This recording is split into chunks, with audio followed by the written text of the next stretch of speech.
this part of the garden, we had all the garlic. Now, come and see what I did. A quick scrub to loosen all that up. Don't want any humidity in there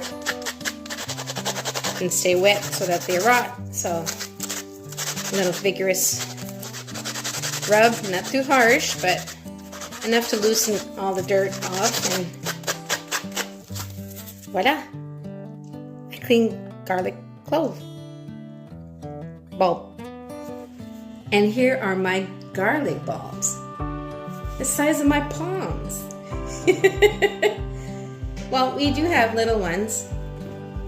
See, tiny, big. I'll be making garlic spread in no time. Gotta love garlic.